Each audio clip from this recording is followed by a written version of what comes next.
1 ayatnya ke-22. 1 Petrus 1 ayat 22, atau kita mulai baca dari ayatnya yang kita baca mulai dari ayat yang ke 21 ya, 21. Ya, kita baca 21 sampai 25. Sekian firman Tuhan.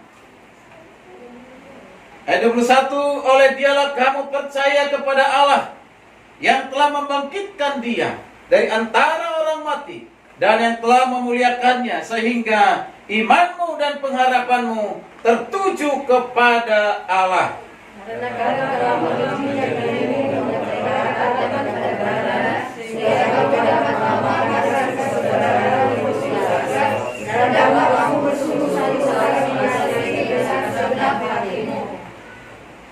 Karena kamu telah dilahirkan kembali, bukan dari benih yang panah, tetapi dari benih yang tidak panah, oleh firman Allah yang hidup dan yang kekal. Sebab semua yang adalah sebagai rumput dan segala keberadaan rumput menjadi kering dan bersama-sama, tetapi firman Tuhan tetap selama-lamanya. Inilah firman yang disampaikan Injil kepada kamu. Puji Tuhan.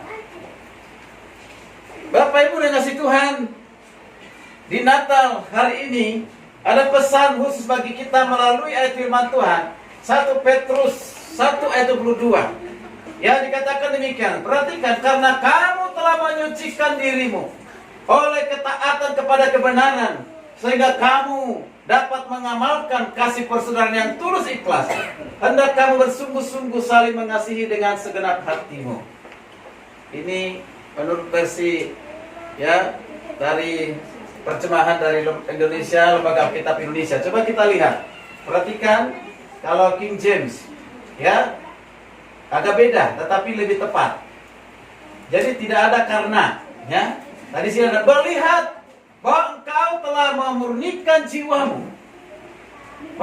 jiwamu dan mentaati kebenaran melalui roh. Tadi tidak ada roh ya. Pada kasih persaudaraan yang tidak pura-pura, usahakanlah supaya engkau mengasihi dengan sungguh-sungguh satu sama lain dengan hati yang murni. Luar biasa. Jadi terjemahan yang lebih tepat ini kita lihat dari King James ini, saudara kasih Tuhan. Dan kita perhatikan bersama-sama apa yang dimaksud dengan cinta kasih. Kita pahami dulu. Ya, karena dikatakan dari cinta kasih menggerakkan persaudaraan. Jadi persaudaraan itu akibat dari cinta kasih. Cinta kasih yang ada pada kita, kalau kita sudah tahu apa cinta kasih, lalu itulah menjadi penggerak, itulah menjadi kekuatan, itu juga menjadi motor untuk kita bisa terus bersaudara, tetap mempertahankan persaudaraan, memelihara persaudaraan, bisa saling mengasihi satu sama lain.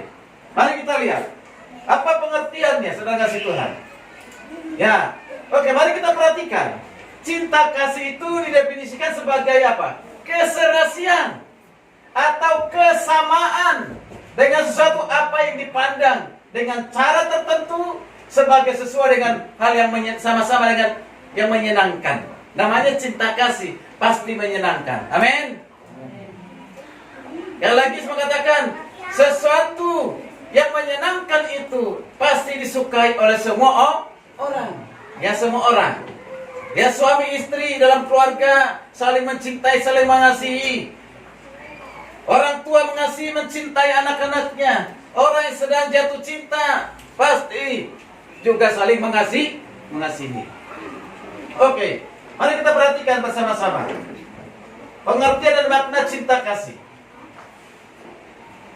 Ya, lanjut.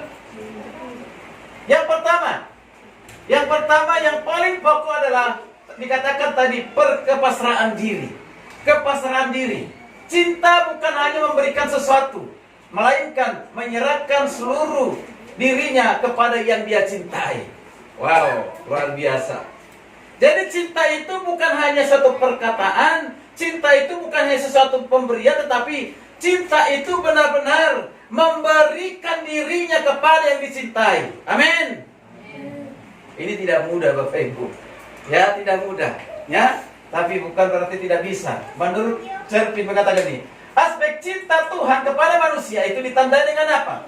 Mempersembahkan anak yang tunggal kepada umat manusia. Dia memberikan dirinya melalui anaknya. Inilah yang kita rayakan Natal hari ini. Perayaan Natal dengan kelahiran Tuhan Yesus itu adalah bukti.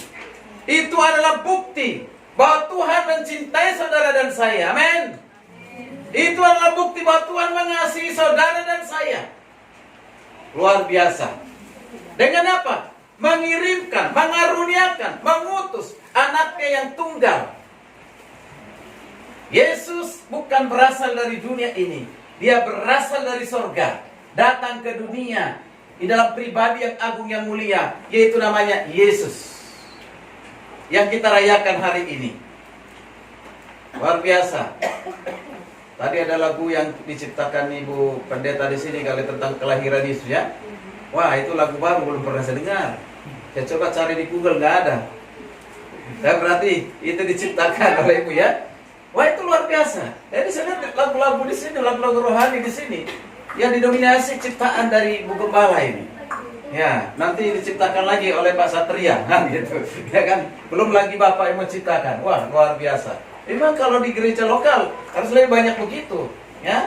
Jangan lagu-lagu impor semua, kan gitu. Ya, lagu-lagu dari dalam. Nah, itu luar biasa tentang kelahiran Yesus. Mari kita bergembira, mari kita bersuka cita karena Yesus sudah lahir. Maka saya katakan, itu adalah bukti cinta kasih Tuhan. Barangkali nanti Pak Sadirman menciptakan lagu tentang cinta kasih Kristus, yaitu Natal, kan gitu. Ya, nah, mari kita perhatikan di sini. Ini hal yang luar biasa yang kita syukuri. Saya mau katakan, saudara dan saya ada pada saat ini karena cinta kasih Natal, atau disingkat dengan kasih Natal. Kalau saudara tidak menikmati cinta kasih kita, cinta kasih yang Tuhan berikan kepada kita, sebenarnya kita ini tidak ada apa-apanya. Ya, kita ini adalah manusia yang seharusnya binasa. Kita ini seharusnya adalah manusia yang dikuasai oleh dunia, dikuasai oleh iblis, dikuasai oleh kedagingan, menuju kepada neraka. Tapi karena cinta kasih Tuhan, saat dituntunnya kepada satu kebenaran di dalam pengenalan Yesus Kristus. Ketika kita mengenal Yesus Kristus, Roh Kudus bekerja, menjamah hati dan pikiran kita, membuat kita menjadi percaya dan menerima sebagai Tuhan Juru Selamat. Kita menerima cinta kasih itu. Maka hari ini kita belajar bersama-sama. Kita lihat dulu, lanjutkan dulu. Ya, yang kedua, cinta itu tidak pernah statis. Tahu statis ya? Ya, dah turun dan naik. Jadi coba lagi turun. Harusnya dia dinamis. Cinta itu semakin dinamis, bukan statis. Dalam arti apa? Ya, sang pencinta tidak hanya menyerahkan dirinya tadi, tetapi kemudian berdiam diri, tidak berbuat apa-apa. Tuhan tidak melakukan yang demikian. Bapa mengutus anaknya ke dunia, lalu Yesus bukan berdiam diri, tapi berbuat sesuatu untuk keselamatan manusia. Dengan apa? Nanti kita lihat, yaitu dengan saudara dan saya ditebus dengan darahnya yang mahal. Amin. Nah, dikatakan bahwa seseorang yang meninggalkan dirinya, seseorang meninggalkan dirinya dengan cinta dan hidup bersama dengan yang dicintai. Wow, luar biasa. Yesus kita ketika dia datang ke dunia, dia menyatakan cintanya, benar-benar menyerahkan dirinya, dan dia tidak berdiam diri, tapi menyerahkan dirinya. Dia bertindak mengasihi.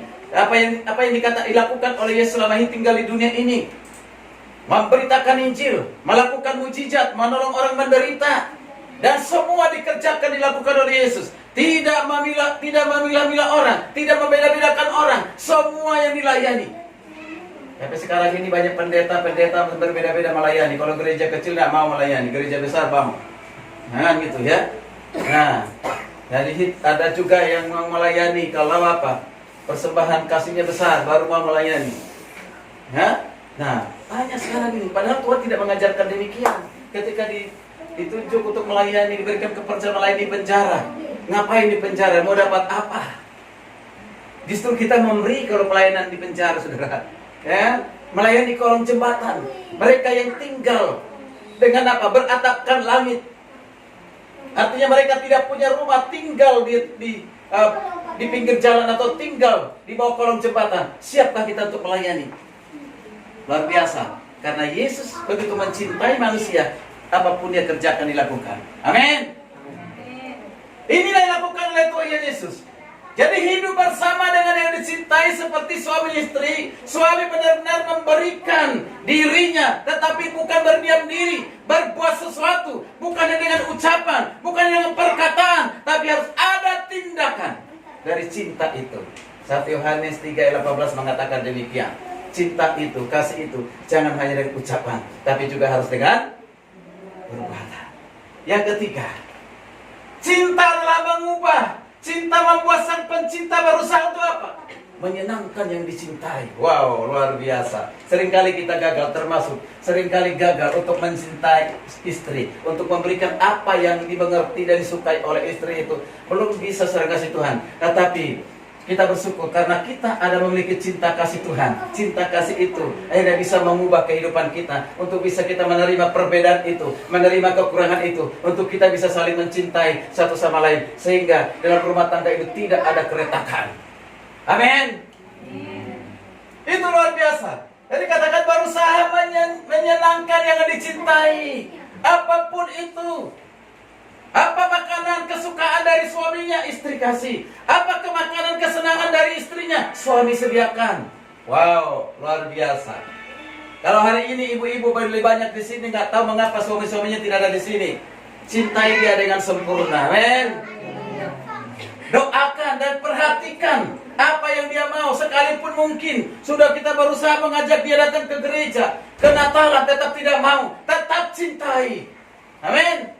Tidak mudah, tetapi ketika kita memiliki cinta kasih Kristus, segala kekurangannya, kejahatannya, mampu kita untuk mencintainya. Tapi kalau dengan cara pikiran kita, cara dunia, tidak mungkin. Sudah dikatakan di sini, selalu berusaha untuk melakukan apa yang disenangi oleh kekasih kita, ataupun suami kita, istri kita, atau orang lain dengan si Tuhan. Ya, cinta seorang hamba kepada Tuhan, mengubahnya menjadi seorang beriman yang sejati. Ini untuk hamba Tuhan. Ya, untuk hamba Tuhan, terima kasih Tuhan.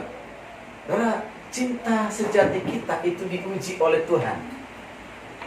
Pada saat kita melakukan panggilan itu, ada tantangan, ada hambatan, ada penderitaan, ada salah mengerti, ada digosipkan, difitnah, dan yang lain sebagainya, membuat kita sakit. Kita sudah menolong, justru kita dirongrong. Kita sudah ramah, justru dia marah. Dan banyak yang kita alami hal-hal yang buat kita dia murnikan oleh Tuhan sebagai hamba Tuhan. Ketika kita bisa menghadapi semuanya itu, dan kita tetap setia mengasihinya, setia melayaninya, setia melayani Tuhan, dan tidak pernah undur dari pelayanan, maka saudara orang hamba Tuhan yang beriman. Amin. Itu hamba Tuhan yang sejati, beriman yang sejati. Jadi tidak pernah mundur. Luar biasa. Ketika mendirikan gereja di tempat ini, saya tahu banyak tantangannya, banyak hambatannya. Cerita dari Ibu Gembala di sini, ya, kiri kanan dan yang lain, ya, mau ibadah di sini. Wah, tapi tidak pernah menyerah bersama dengan tim. Ini luar biasa. Dan memang harus seperti itulah hamba Tuhan. Ya, kalau nggak ada tantangannya nggak indah Pak, nggak ada Bu. Ya, dan Pak ya, harus ada tantangannya. Mengapa? Karena dengan tantangan itu semakin bersujud berlutut di hadapan Tuhan, dan kita buktikan cinta kita kepada Tuhan. Amin. Lanjut, mari kita perhatikan bersama-sama. Jadi ketika ciri tersebut tadi harus melekat dalam diri seorang pencinta. Yesus mencintai kita itu melekat, cinta itu tidak pernah lepas dari dirinya. Sekalipun tidak ada misalnya dikatakan dipengaruhi orang lain, tetap, oh dia itu orang berdosa. Yes, kan orang Farisi ahli Taurat sering menghakimi orang kan? Ya, di depan Yesus, ya. Dia itu wanita pendosa. Laki-laki pendosa, Tuhan Yesus, Tuhan. Masa mau bergaul dengan pendosa seperti itu? Dia itulah pendos, laki-laki pendosa. Dia itu pependos, perempuan pendosa. Jangan ditemani. Tapi Yesus tidak. Hanya bilang ini, siapa di antara kalian yang tidak berdosa lebih dahulu melempari dengan batu? Satu pun tidak ada yang berani melempar dengan batu. Mengapa? Karena mereka sadar bahwa mereka juga lawan berdosa. Jadi tidak dipengaruhi cinta kasihnya bagi orang berdosa siapapun itu.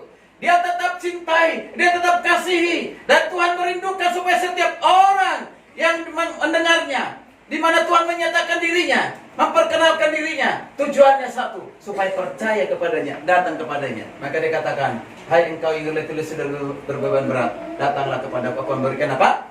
Kelegaan. Luar biasa. Jadi saudara kasih Tuhan, dia senantiasa memasrahkan dirinya kepada orang yang dicintai, hidup bersama tanpa ada pembatas, dan merubah dirinya untuk selalu berbuat kebajikan kepada Tuhan maupun kepada sesama. Wow, mungkin tidak. Tapi cinta manusia itu banyak batasnya. Ya, tapi di sini tanpa batas loh. Tapi cinta manusia itu terbatas. Kalau masih ganteng dicintai, kalau masih cantik dicintai, kalau masih menguntungkan dicintai, kalau dia memberi, dia beri, ya kan? Kalau dia menolong, baru dia tolong. Tapi ketika orang tidak mau menolong kita, atau bahkan mungkin ada orang lain masalah mengerti dengan kita, masih mampukah kita untuk mencintainya? Itu baru hebat kalau kita mampu. Kasih Tuhan. Ada orang memfitnah kita, dia menggosipkan kita tentang apapun itu, padahal tidak benar demikian. Tapi karena kepentingan dirinya, demi untuk memecah belah, mampukah kita untuk tetap mengampuninya, menerima dia, mencintainya? Itu namanya tanpa batas. Tuhan mencintai saudara tanpa batas. Tuhan mencintai saudara dan saya tanpa batas. Kalau dibatasi, Adon Bastian butar-butar, aku mencintaimu. Mengapa? Jika. Nah, itu. Kalau pakai jika, maka saya tidak pernah memenuhi syarat. Saya orang berdosa, apalagi kalau dilihat masa mudanya. Bukan kasih Tuhan, laki-laki pendosa. Tidak perlu disampaikan di tempat ini. Ya, cukup lama kalau disampaikan itu. Tetapi Tuhan tetap menerima saya sekalipun saya orang berdosa di masa mudanya, bahkan mungkin juga di masa sekarang. Aku tetap mengasihimu. Jika kau jatuh dalam dosa, bangkitlah, datanglah kepadaku dan aku mengampunimu. Tanpa dibatasi, saudara kasih Tuhan. Kita sendiri yang membatasi diri mencintai Tuhan. Dengan apa kita batasi cinta kita kepada Tuhan? Kita datang ke gereja karena suasana masih menyenangkan. Kalau tidak, kita batasi, tidak mau datang. Seringkali yang seperti itu. Kita mau datang kepada Tuhan, datang ke gereja atau beribadah karena di sana ada menguntungkan. Kalau tidak menguntungkan, dibatasi. Seolah-olah ke gereja itu karena kebutuhan dari gembala. Seolah-olah itu adalah untuk menyenangkan gembala, pemimpinnya, mau melayani. Karena apa ini menyenangkan gembalanya? Di sini tidak ada. Tapi karena menyenangkan hati Tuhan. Amin. Ibu-ibu yang nyanyi tadi di sini, ada dua yang kayak mirip gitu, kakak adik gitu. Gitu ya. Ketika saya dengar, kok ingat bude saya yang di Jawa kan gitu. Wah, ini kayaknya dua bude nih, semangatnya juga untuk nyanyi seperti ini kan gitu. Ada bude Lekdar namanya, panggilannya ada bude. Kok terpikir ke sana kan gitu. Ya, tak tahu apakah itu memang orang Jawa, saya tidak tahu. WL yang terakhir, orang Jawa atau orang Batak? Tapi biasanya orang Jawa. Luar biasa, semangat gitu. Senang sekali kalau melihat ibu-ibu bernyanyi begitu. Jadi bukan hanya sekedar bernyanyi keluar kata-kata dari mulut kan gitu. Tapi dia nikmati dengan semangat, sukacita terpancar gitu. Itu luar biasa Bapak Ibu kasih Tuhan. Berarti itu ekspresi cintanya kepada Tuhan. Ya, kepada Tuhan. Dan juga kalau kita mencintai, benar-benar mencintai, harus mencintai sesama itu dengan apa? Tanpa batas. Tanpa batas. Ya ini. Oke, mari kita lihat Alkitab yang kita sudah baca tadi. Ya. Apa menjadi dasar atau kekuatan kita untuk mencintai? Ya, dalam cinta kasih Kristus kepada persaudaraan. Ya, lanjut. Oke, nah ini bagian dari tadi. Cinta selalu mendorong pencintanya untuk apa? Berbuat sesuatu untuk menyenangkan orang yang dicintai. Menyenangkan pula bagi Tuhan yang menciptakan dirinya sebagai sumber daripada cinta. Sumber daripada cinta itu, kasih itulah Tuhan. Amin. Ya, kita perhatikan. Ada dua hal yang kita perhatikan. Ya, yang kita perhatikan lanjut. Ya, dasar dan kekuatan cinta persaudaraan itu ada dua yang kita perhatikan di sini. Yang pertama adalah iman percaya kepada Tuhan Yesus Kristus. Ini penting. Ini dasar yang paling utama. Tanpa percaya, tanpa iman kepada Kristus, seorang tidak akan pernah mungkin mencintai tanpa batas. Justru yang ada adalah membatasi diri. Padahal Tuhan tidak pernah membatasi diri dengan kita. Ya, inilah pertama ini, iman percaya kepada Tuhan di dalam Yesus Kristus. Ini yang pertama. Nah, dikatakan di sini, oleh dialah kamu percaya kepada Allah yang telah membangkitkan dia dari antara orang mati, yang telah memuliakan sehingga imanmu dan pengharapanmu tertuju kepada Allah. Perhatikan, oleh dialah kamu percaya kepada Allah. Oleh dia, oleh siapa? Oleh Yesus. Allah mengaruniakan iman kepada kita di dalam Yesus Kristus. Sehingga saudara dan saya orang-orang beriman kepada Yesus. Mari kita perhatikan selanjutnya. Ada 4 hal, saudara kasih Tuhan. Proses kita menjadi orang beriman kepada Yesus. Apa yang Tuhan Yesus lakukan dan apa yang kita lakukan. Hal yang pertama, yang terpenting adalah apa yang dilakukan oleh Tuhan sehingga kita beriman kepadanya. Saya perlu sampaikan, beriman itu bukan karena kita cari, bukan karena kita temukan. Tidak. Ya, tidak. Tapi kita menjadi orang beriman kepada Yesus. Itu pekerjaan Tuhan. Itu pekerjaan Roh Kudus. Tidak akan pernah seorang pun percaya, mengaku Yesus Kristus adalah Tuhan kalau bukan Roh Kudus yang bekerja dalam hidupnya. Tidak akan pernah. Tidak akan pernah. Seperti apapun kita menjelaskan tentang Yesus kepada orang tersebut, dia akan tetap menolak kalau Roh Kudus belum bekerja. Nah, karena itu saudara Tuhan, di ayat 21 sudah dikatakan, dasar iman kita adalah kedatangannya. Ya, itu sudah lahir. Sudah lahir 2000 tahun yang lalu. Bahkan kematiannya sudah dilakukan. Ya, sudah dilakukan di kayu salib. Bahkan juga kebangkitannya. Inilah dasar iman orang percaya. Dikatakan dalam 1 Korintus 15 1-3, yaitu kematian, kebangkitan, bahkan kenaikannya ke sorga. Itulah dasar iman kita. Kalau Yesus tidak mati kalau Yesus tidak bangkit dari kematian, kalau Yesus tidak bangkit dari kematian, maka sia-sialah iman kepercayaan kita. Itu kata Paulus. Tetapi sesungguhnya dia bangkit. Bahkan sekarang ini ada di sorga, sedang melihat kita ke bawah. Oh, itu jemaat ini nasional Mesir sedang bernatal. Puji Tuhan. Amin. Dia memandang kita, saudara kasih Tuhan. Bayangkan pada saat dia memandang kita. Wah, luar biasa. Itu luar biasa. Pada saat kita melayani dia, dia pandang kita, selalu lihat kita. Dan bukan hanya melihat, tapi dia menyertai kita. Amin. Dan dikatakan telah ditebus oleh Kristus. Nanti silakan dibaca di ayat 18-19 di kitab yang sama. Kemudian ketaatan kepada kebenaran itu dikatakan di ayat 22a. Kemudian kita mengalami namanya lahir baru. Luar biasa. Pastikan kita semua di sini sudah mengalami lahir baru. Amin. Kalau belum lahir baru, maka percuma kita merayakan Natal. Natal itu hanya sebagai tradisi, hanya sebagai hiburan bagi kita. Mungkin kita bersuka cita, tapi sukacita kita bukan sukacita abadi, bukan sukacita karena firman. Bersukacita karena udah terbiasa kita lakukan itu. Bersukacita karena di Natal itu mungkin ada pemberian. Ada sesuatu yang kita harapkan untuk diberi oleh gereja sehingga kita bersukacita. Itu boleh-boleh saja, tetapi bukan itu. Terutama sukacita kita karena ada Yesus lahir dalam hati kita. Amin. Tadi Ibu WL yang mengatakan, bersyukur bahwa Yesus lahir dalam hati kita. Amin. Pastikan Yesus sudah lahir dalam hati saudara. Kalau kita merayakan Natal setiap tahun tanpa Yesus lahir dalam kehidupan kita, maka sia-sia nggak ada artinya, saudara kasih Tuhan. Dengan Yesus lahir dalam hati kita, segala sesuatu akan terjadi dalam kehidupan kita. Kita diubah.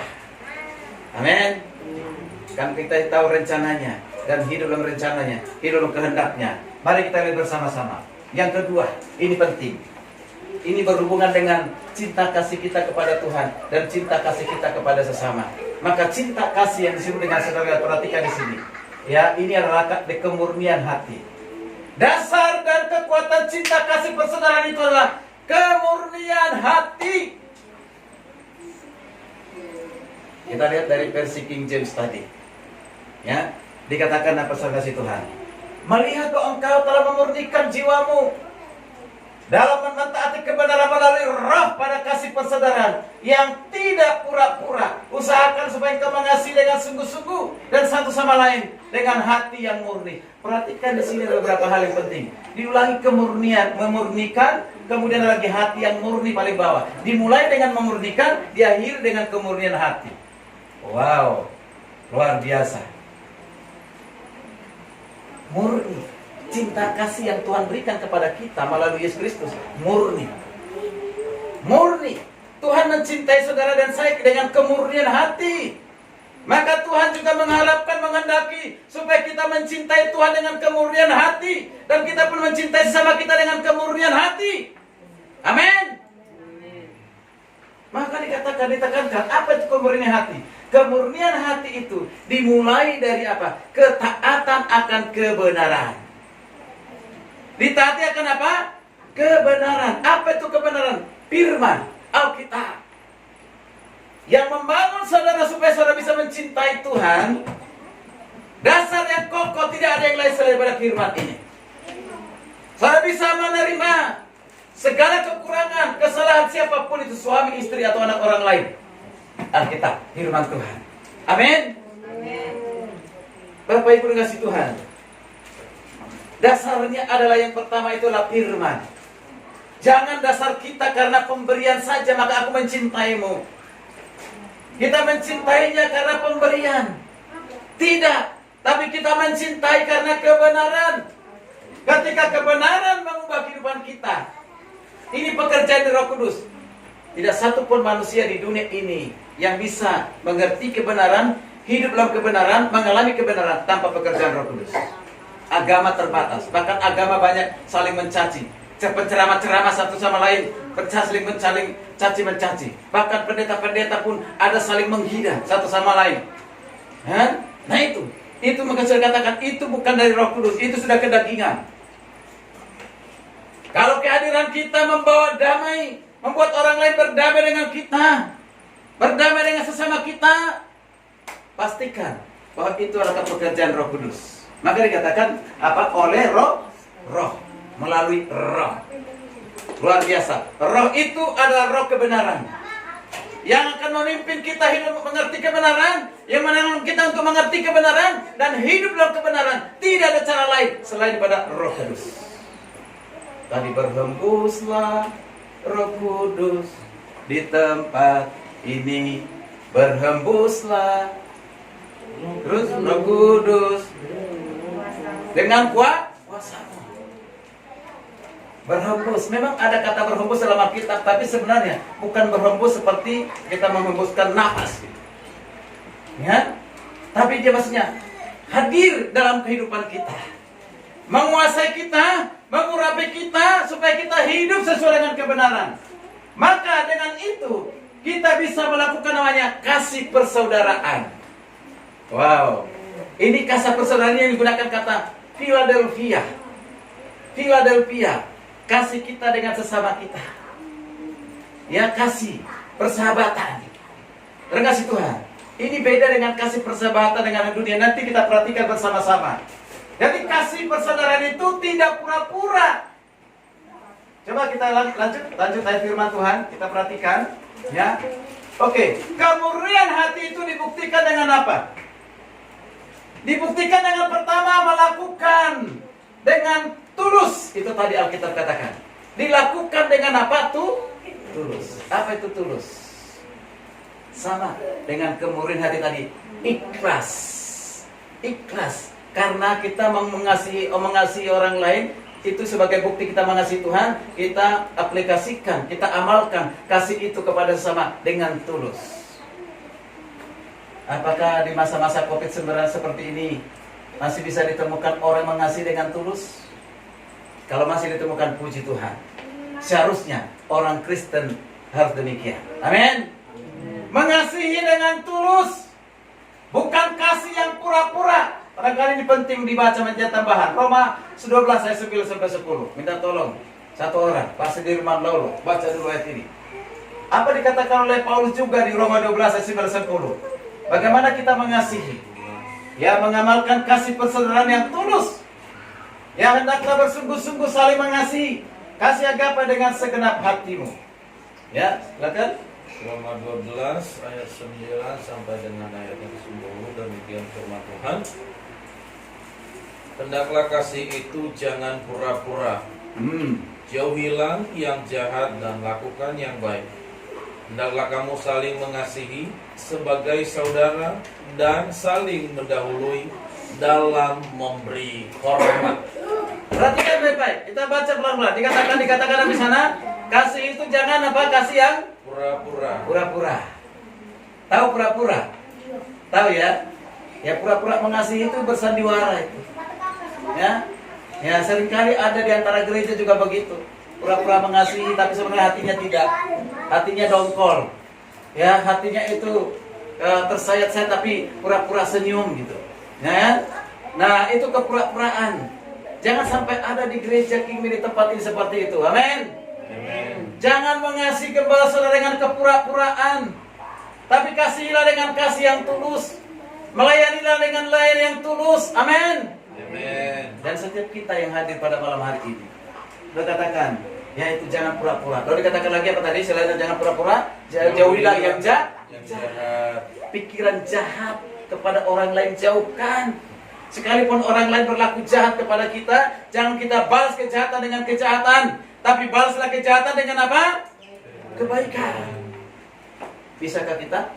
Bisa nggak? Bisa nggak? Bisa nggak?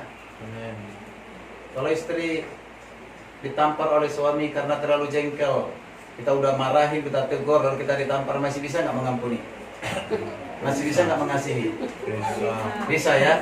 Hebat, luar biasa. Ya? Kalau orang lain berlaku kasar kepada kita, digosipin, difitnah, ya, sampai sakit ke ubun-ubun, sakit hati, ya sakitnya di sini, bukan di sini. Kalau sakit pikiran, cepat hilang, tapi sakitnya di sini. Masih bisa kita mengampuni, mengasihinya? Masih bisa. Kalau apa? Ada kebenaran Kristus dalam kehidupan kita. Amin. Jauh kejahatan. Lalu dikatakan apa? Lakukan yang baik. Lakukan yang baik. Selalu berusaha untuk melakukan yang baik. Disalah mengerti, digosipin, dan yang lain sebagainya. Tidak membalas kebaikan kita. Kita sudah menolong, tapi dia tidak merasa ditolong, merasa layak. Udah ditolong, tetapi justru menjatuhkan kita. Nah, ini dia. Maka kita harus tetap lakukan yang baik. Yang baik. Jangan pernah mereka-reka dan merencanakan melakukan kejahatan kepada siapapun. Kepada siapapun, termasuk yang berbuat jahat kepada kita. Lanjut, kita perhatikan di situ. Apa dikatakan? Hendaklah saling mengasihi. Hendaklah saling mengasihi. Inilah yang dikatakan tadi. Hendaklah kamu saling mengasihi. Ya, dengan apa? Bersungguh-sungguh saling mengasihi. Jadi dari kasih persaudaraan itu lahir dari mana? Dari kasih agape. Maka kasih yang digunakan di sini adalah, kalau di sini adalah Philadelphia, kasih persaudaraan, tetapi yang di sini adalah kasih agape, agapes, agapau. Nah, itu. Jadi tanpa kasih agape tidak ada artinya kasih persaudaraan. Tanpa kasih agape, kasih persaudaraan kita akan terbatas. Tapi dengan kasih agape, kasih persaudaraan dibungkus dengan kasih agape, maka kasih persaudaraan kita akan menjadi kasih yang tulus ikhlas, yang sungguh-sungguh kita lakukan dengan segenap hati kita. Amin. Inilah yang dikatakan dengan kemurnian hati. Amin. Lalu yang terakhir, mari kita lihat. Ya, mengapa kita harus mengasihi dengan cinta kasih Kristus? Ini ada hubungannya dengan subtemanya. Ya, yang pertama, agar kita dapat hidup rukun dalam persaudaraan. Baca di ayat 22. Lalu yang penting sekarang dibaca untuk tambahannya Mazmur 173 ayat 1. Tadi pujian dari pengerja dari King Immanuel, hidup rukun. Baca ya. Kalau sudah kita memiliki kasih persaudaraan yang dibungkus dengan kasih Kristus, maka tercipta hasilnya ini. Ya, ada kerukunan dalam rumah tangga, ada kerukunan dalam bergereja, ada kerukunan dengan tetangga, kehadiran kita dengan komunitas dimanapun kita berada, kehadiran kita selalu membawa damai, maka kita akan rukun. Amin. Baca Mazmur 133 ayat 1. Sungguh alangkah baiknya dan indahnya apabila saudara-saudara diam bersama dengan rukun. Amin. Sekali lagi, lebih jelas dikatakan alangkah indahnya Apabila apabila saudara diam bersama diam dengan bersama. Artinya itu dia bukan diam begini. Ya, artinya kita melakukan bersama untuk apa? Hal yang bawa kerukunan. Indah dan baik. Wow, luar biasa. Inilah pesan Natal hari ini bagi saudara saya. Bagaimana kita supaya rukun? Milikilah cinta kasih Kristus, di dalamnya ada kasih persaudaraan. Maka kita akan rukun satu sama lain. Lalu yang kedua, selagi masih ada kesempatan, baca ayat 24. Selagi masih ada kesempatan. Ayat 24 dari 1 Petrus. 1 Petrus ayat 24 tadi. 1 Petrus 1 ayat 24. 1 Petrus 1 ayat 24 demikian. Sebab semua yang hidup adalah seperti rumput, dan segala kemuliaannya seperti bunga rumput. Rumput menjadi kering dan bunga gugur. Saudara tahu rumput? Hari ini rumput di depan ada, besok belum tentu ada. Kering, dibakar. Ya kan? Artinya cepat hilang. Ya kan? Diumpamakan kehidupan kita seperti itu, saudara Tuhan. Ya?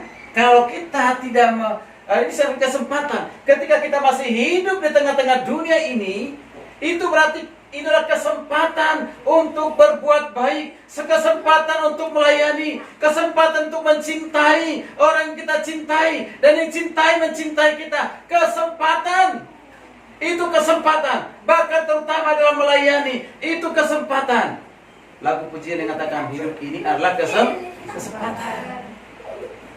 Lagi kita masih ada nyawa, kita masih kuat, kita bisa melayani. Bagi kita yang di rumah yang masih sakit, tidak bisa ke tempat lain, apa yang kita lakukan? Doa syafaat. Itu lebih daripada pelayanan yang lain, saudara kasih Tuhan. Billy Graham bisa berhasil dalam pelayanan internasional karena ada pendoa syafaat di belakangnya. Kaum ibu, saudara kasih Tuhan. Nah, perhatikan, masih ada kesempatan. Jangan tunda-tunda. Yang muda katakan, yang muda katakan apa? Yang anak remaja katakan anak muda aja. Anak muda katakan bapak-bapak saja. Yang bapak-bapak ibu-ibu saja. Ayo pendeta saja. Semuanya saling apa? Ya, mengatakan apa? Supaya apa? Membuang kesempatan itu untuk melayani. Padahal kesempatan dimulai dari remaja kita sudah bisa melayani. Amin. Yosef Desa Putra dari remaja sudah melayani. Siapa yang terkenal? Ya, Gilbert Lumindong dari remaja sudah melayani. Itu luar biasa. Ya, sudah melayani. Jadi anak-anak kita harus, sekalipun di mana dia sekolah, tidak sekolah teologi, harus belajar untuk melayani.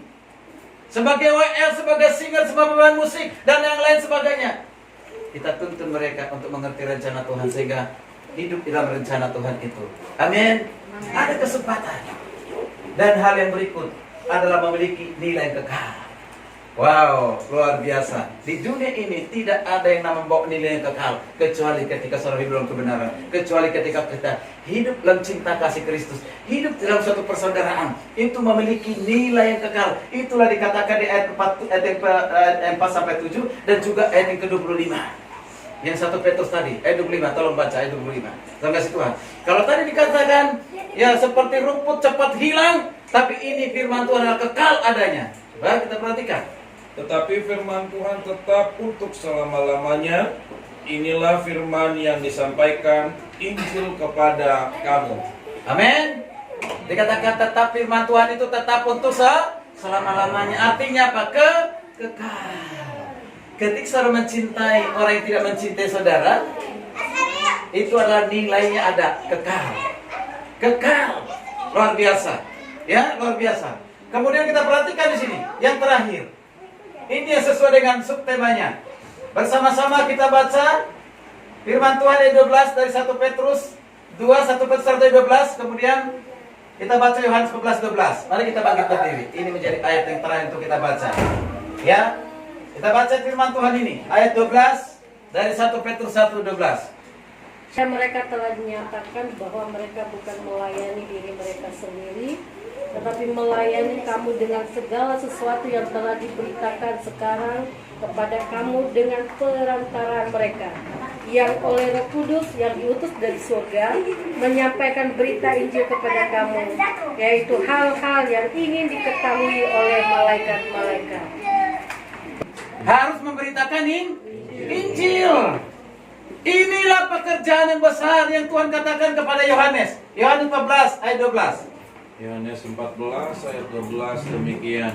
Aku berkata kepadamu, sesungguhnya barang siapa percaya kepadaku, ia akan melakukan juga pekerjaan-pekerjaan yang aku lakukan. Bahkan pekerjaan-pekerjaan yang lebih besar daripada itu, sebab aku pergi kepada Bapa. Apa pekerjaan yang besar dari Tuhan?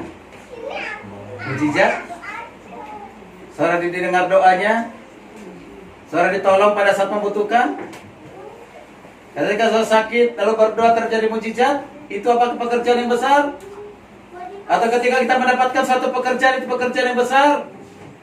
Atau kita akan mendapatkan sesuatu maka dikatakan itu besar? Tidak. Yang besar yang dimasukkan oleh Yesus itu adalah yaitu beritakan Injil. Amin. Pekerjaan yang terbesar di dunia ini tidak ada pekerjaan yang lain apapun itu selain daripada memberitakan Injil. Amin. Amin. Untuk misi itulah Yesus datang ke dunia ini supaya kita beritakan Injil keselamatan bahwa Yesus Kristuslah Tuhan. Maka kita bersatu. Dasarnya satu apa? Cinta kasih itu buat kita bersatu dalam satu persaudaraan untuk pekerjaan yang besar, melakukan pekerjaan yang besar. Amin. Itulah Natal. Karena Natal lah kita ada di tempat ini. Karena Natal lah, kelahiran kita bisa bersatu di tempat ini.